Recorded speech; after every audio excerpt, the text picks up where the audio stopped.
Los presuntos escoltas de El Mencho, detenidos el domingo, ya fueron ingresados al penal del Altiplano. Dos hombres se encuentran esta noche dentro de la prisión más temida de México.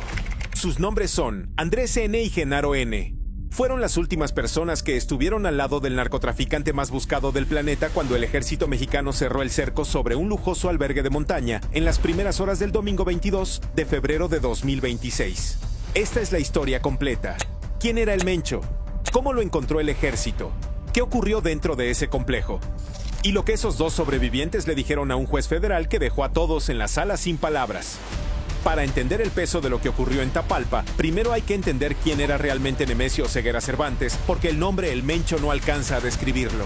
Nació el 17 de julio de 1966 en Aguililla, Michoacán, uno de los municipios más peligrosos de todo México, un lugar que ha producido líderes de cárteles de la misma manera en que otros pueblos producen agricultores o maestros. Creció en la pobreza. De adolescente trabajó en cultivos ilícitos. En los años 80 emigró ilegalmente a California y se estableció en el área de la Bahía de San Francisco.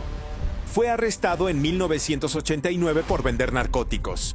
Fue arrestado nuevamente en septiembre de 1992 por cargos federales de drogas en Sacramento. Los registros judiciales muestran que él y su hermano Abraham estaban en un bar de San Francisco para completar una transacción de heroína, 5 onzas por $9,500. Incluso a los 26 años, El Mencho era lo suficientemente astuto como para reconocer cuando una transacción era una trampa policial. Le avisó a su hermano. No importó, ambos fueron detenidos. Fue condenado en 1994 por conspiración para distribuir heroína. Cumplió su condena y fue deportado de regreso a México. La mayoría de las personas, después de una condena federal y una deportación, desaparecen en el anonimato. Nemesio Oseguera hizo todo lo contrario. Regresó a Jalisco y, de manera casi incomprensible, se unió a la policía municipal. Trabajó como oficial local en los municipios costeros de Jalisco. Dentro de la corporación policial, aprendió algo que resultaría invaluable para el resto de su vida. ¿Cómo funcionan los sistemas de seguridad? ¿Dónde están las grietas? ¿A quién se puede corromper? ¿Y cómo las instituciones pueden ser penetradas desde adentro? No duró mucho como policía. Abandonó la corporación y se unió a la organización criminal conocida como el Cártel del Milenio. El Mencho comenzó desde abajo como sicario en el escuadrón de protección de su jefe. Luego hizo un movimiento estratégico que lo cambió todo. Se casó con Rosalinda González Valencia, una hermana del círculo interno del clan. Ese matrimonio le dio no solo una conexión familiar con el cártel, sino también acceso a las redes financieras manejadas por su nuevo cuñado, Abigail González Valencia, conocido como el Queenie, uno de los lavadores de dinero más sofisticados del bajo mundo mexicano. El Queenie dirigía una organización llamada Los Queenies que se convertiría en la columna vertebral financiera de todo lo que vendría después. Cuando el Cártel del Milenio se desmoronó tras la muerte de su líder en un operativo militar en 2010, El Mencho vio una oportunidad. Tomó una facción del grupo, la fusionó con una brutal célula de exterminio que él mismo controlaba y construyó algo completamente nuevo. Alrededor de 2010 nació el Cártel Jalisco Nueva Generación. Lo que construyó en los siguientes 15 años no tenía precedente en México. Mientras el Cártel de Sinaloa operaba con base en relaciones, negociación y corrupción, el CJNG operaba con base en el terror. Cuerpos colgados de puentes. Ejecuciones filmadas en video y distribuidas en línea como advertencias. Tanques artesanales blindados rodando por Michoacán. Drones armados lanzando explosivos improvisados sobre territorio rival. Y lanzacohetes militares de fabricación rusa, utilizados no solo contra cárteles rivales, sino contra el propio ejército mexicano. En mayo de 2015, una unidad del CJNG usó un RPG-7 para derribar un helicóptero de la Fuerza Aérea Mexicana durante una campaña militar diseñada específicamente para capturar al Mencho. 9 soldados murieron en ese ataque.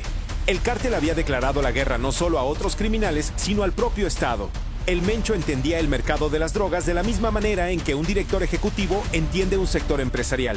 Cuando la demanda en Estados Unidos se desplazó de la cocaína a los opioides sintéticos, él cambió la producción. El CJNG se convirtió en el principal productor y exportador de fentanilo y metanfetamina hacia Estados Unidos, obteniendo precursores químicos directamente de China y procesándolos en laboratorios de gran escala en todo el occidente de México. La crisis del fentanilo que mató a cientos de miles de estadounidenses durante la última década fluyó en gran parte a través de su organización. Para 2025, la DEA estimaba que el CJNGE tenía activos totales de aproximadamente $50 mil millones. El jefe de la DEA encargado de la cacería del Mencho dijo que su patrimonio personal era de al menos $500 millones y posiblemente más de 1,000 millones. Logró algo que el Chapo nunca consiguió del todo: una presencia documentada en los 32 estados de México simultáneamente. También construyó células internacionales en más de 40 países, con operaciones rastreadas en Estados Unidos, Europa, Asia, Australia y toda América Latina. El gobierno de Estados Unidos designó al CJNGE como organización terrorista extranjera en 2025. El Departamento de Estado puso una recompensa de $15 millones por su cabeza, la misma cifra que alguna vez ofrecieron por el Chapo en el punto máximo de su poder. Y sin embargo, durante años, nadie pudo encontrarlo. No dio casi ninguna entrevista. Aparecía en casi ninguna fotografía. Se movía constantemente, dependía de un círculo interno profundamente leal y utilizaba capas de intermediarios para aislarse de cualquier persona que pudiera traicionarlo. Su esposa fue arrestada en 2021. Su hijo, conocido como el Menchito y considerado segundo al mando, fue extraditado a Estados Unidos en 2020. 2 de sus hermanos estaban en prisiones mexicanas. La línea de sucesión a su alrededor había sido desmantelada sistemáticamente, y sin embargo él seguía libre, operativo y peligroso. Al final, fue el amor lo que lo encontró. Los analistas de inteligencia habían estado rastreando a una de sus parejas sentimentales durante años. Su nombre apareció en archivos filtrados durante el hackeo Guacamaya de 2022, cuando decenas de miles de documentos internos de la Secretaría de Defensa fueron robados y publicados en línea. Durante años esa pista no llevó a ningún lado. Luego, a principios de febrero de 2026, la inteligencia militar mexicana tuvo un avance. El 20 de febrero, un hombre de confianza de la mujer fue rastreado mientras la trasladaba por una carretera de montaña hasta un complejo de alojamiento privado en el pintoresco pueblo turístico de Tapalpa, Jalisco, 130 kilómetros al sur de Guadalajara. Ella entró al complejo. La inteligencia confirmó que se estaba reuniendo con el Mencho adentro. El sábado 21, ella se fue. Él se quedó. Y en ese momento comenzó la cuenta regresiva. El complejo no era una casa de seguridad criminal. Era un lujoso albergue de montaña enclavado en terreno boscoso, el tipo de lugar que se promociona a los visitantes de fin de semana que buscan aire fresco y pinos. Desde afuera parecía un retiro vacacional. Por dentro era otra cosa completamente distinta. Los investigadores encontraron después una cocina bien abastecida, comida fresca, suministros médicos que incluían tratamiento para insuficiencia renal, una condición que el Mencho había padecido durante años. Y sobre una mesa, 2 notas escritas a mano. Una en un sobre rojo que decía: "No te olvides de mí, te quiero mucho, tuya para siempre". La otra decía: "Tu güerita para siempre". El hombre que dirigía un imperio de terror de miles de millones de dólares cargaba cartas de amor y rezaba a los santos. En otras partes del complejo, en las propiedades usadas por su equipo de seguridad, los agentes federales encontraron ropa táctica estilo militar, casquillos de munición de alto calibre y el tipo de equipo que deja claro que este no era un grupo ordinario de vacacionistas. Vecinos que hablaron con reporteros bajo condición de anonimato dijeron que el complejo había estado conectado al CJNG durante años, en silencio, sin incidentes, escondido a plena vista dentro de un destino turístico famoso por su aire limpio y su queso artesanal. En la noche del sábado 21, la Secretaría de Defensa confirmó su ubicación exacta y comenzó la planificación. Organizaron una fuerza de ataque de 3 componentes. Una unidad terrestre conformada por Fuerzas Especiales del Ejército y la Fuerza Especial de Reacción Inmediata de la Guardia Nacional. Una unidad aeromóvil de 6 helicópteros militares con fuerzas especiales adicionales a bordo. Y una unidad de apoyo aéreo de aviones Texan de la Fuerza Aérea Mexicana. Para no alertar al Mencho ni a su perímetro de seguridad, los helicópteros se mantuvieron a distancia y no se aproximaron directamente a Jalisco hasta que el equipo terrestre ya estaba avanzando hacia su posición. En las primeras horas del domingo 22 de febrero, la fuerza terrestre avanzó hacia el albergue. En el momento en que su escolta detectó a los soldados, abrieron fuego sin dudar. El Mencho salió corriendo. Dejó atrás a un grupo armado completo con órdenes explícitas: detener el avance militar a cualquier costo. Lo que ocurrió después no fue una escaramuza. Según el secretario de Defensa Ricardo Trevilla, fue un ataque muy violento por parte del crimen organizado. En el enfrentamiento murieron 8 integrantes del cártel. Asegurado en la escena: 7 fusiles de largo alcance, 2 lanzacohetes, 8 vehículos y cientos de municiones. Uno de esos lanzacohetes era un RPG-7 de fabricación rusa, el mismo modelo que el CJNG usó en 2015 para destruir aquel helicóptero de la Fuerza Aérea. El segundo era un Blindy Scythe, un lanzador antitanque de fabricación belga. 2 militares resultaron heridos en ese primer intercambio.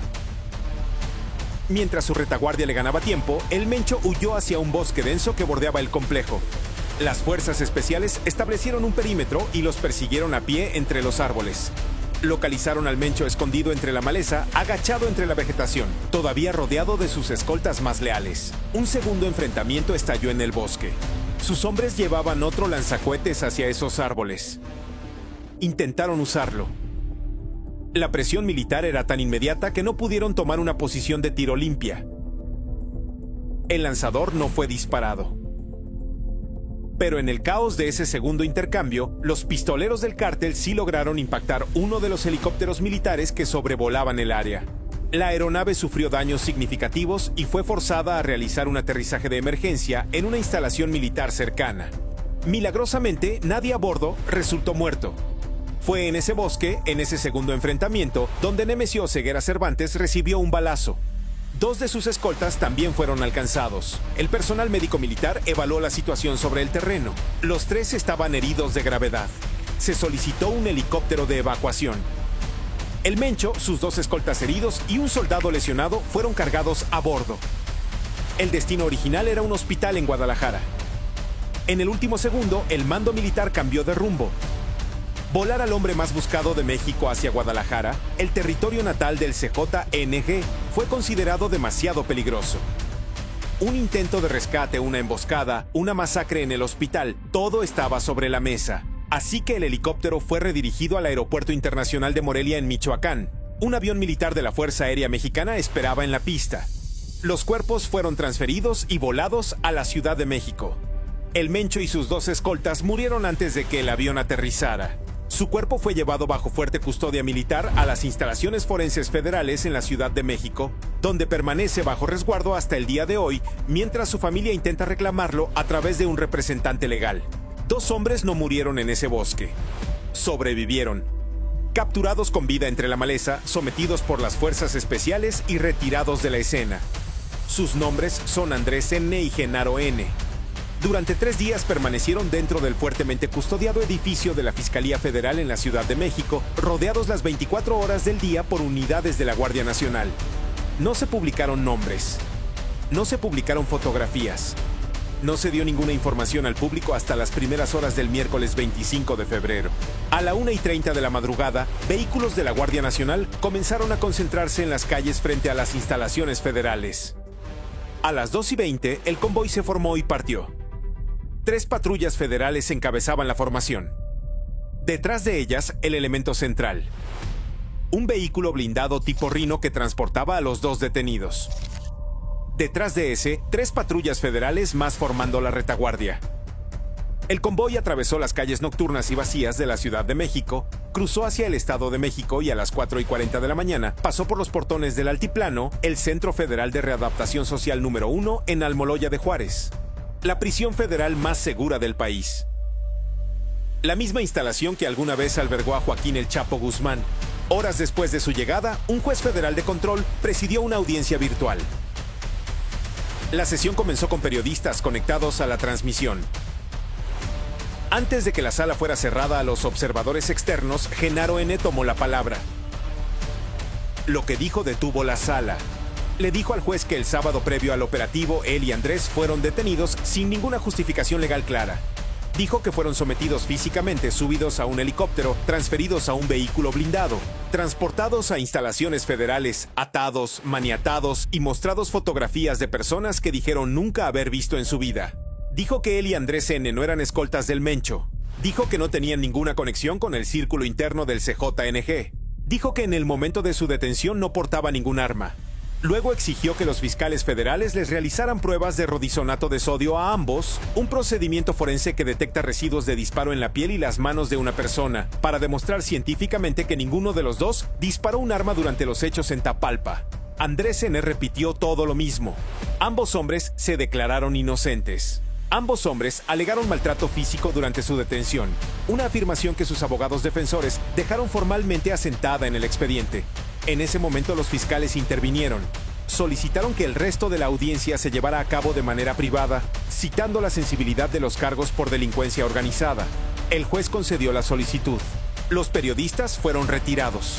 Las cámaras fueron cortadas. Cualquier evidencia que el gobierno presentó para justificar mantener encerrados dentro de la prisión más segura de México a dos hombres que afirman haber estado simplemente en el lugar equivocado en el momento equivocado, fue presentada completamente a puerta cerrada. Cuando la audiencia concluyó, el fallo ya estaba dictado. Ambos hombres recibieron prisión preventiva oficiosa sin posibilidad de libertad bajo caución. Los cargos: portación de armas con agravante y portación de aditamentos y cargadores de alta capacidad de uso exclusivo de las Fuerzas Armadas Mexicanas. La defensa solicitó la duplicidad del término constitucional, extendiendo el plazo de 72 a 144 horas para que el juez determinara formalmente si los vinculaba a proceso. Sus rostros permanecen ocultos. Sus identidades legales completas no han sido reveladas. Bajo la ley mexicana, los imputados son referidos públicamente solo por sus nombres de pila, seguidos de la letra N, para proteger la presunción de inocencia hasta que un tribunal dicte una sentencia condenatoria definitiva. Andrés N. y Genaro N. Eso es todo lo que el público sabe. Pero lo que el público sí sabe es esto. El operativo que envió a estos dos hombres al altiplano no fue improvisado. No fue el resultado de un golpe de suerte. Fue el movimiento final de una operación de inteligencia paciente, metódica y de 4 meses que había estado funcionando en silencio desde noviembre de 2025. Durante esos 4 meses, el gobierno federal desmanteló sistemáticamente la infraestructura del CJNG en el corredor sur de Jalisco, la misma región donde finalmente fue encontrado el Mencho. Arrestaron a un comandante regional del CJNG que controlaba 5 municipios en el sur del estado. Capturaron a un peligroso mando medio del cártel que operaba desde Ciudad Guzmán. Arrestaron a un exalcalde municipal que presuntamente llamaba al Mencho su patrón, presumía públicamente su relación personal con el líder del cártel y usaba su cargo oficial para amenazar a comerciantes locales en nombre del cártel. Detuvieron a una operadora femenina dentro de la estructura regional del CJNG. Arrestaron a policías municipales que habían estado brindando protección activa e inteligencia al cártel durante años. Capa por capa, célula por célula, nombre por nombre. Nadie habló de nada de esto. Sin conferencias de prensa. Sin anuncios sobre una investigación en expansión.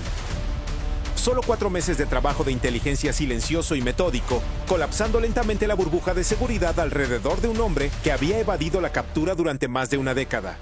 Y entonces, el 20 de febrero, una mujer subió por una carretera de montaña para visitar a alguien a quien amaba. Su chofer estaba siendo vigilado. El albergue al que entró fue identificado. El hombre adentro fue confirmado. Y 48 horas después, en una mañana de domingo en un bosque a las afueras de un retiro de montaña, en un pueblo conocido por su aire limpio y sus calles tranquilas, Nemesio Ceguera Cervantes se quedó sin lugares donde esconderse. El hombre más buscado del mundo murió en un helicóptero, en algún punto sobre Michoacán, camino a una ciudad a la que nunca llegó. Y 2 hombres que dicen no tener nada que ver con nada de esto están ahora encerrados en una celda del altiplano, esperando que un juez decida si la evidencia en su contra es suficiente para mantenerlos ahí.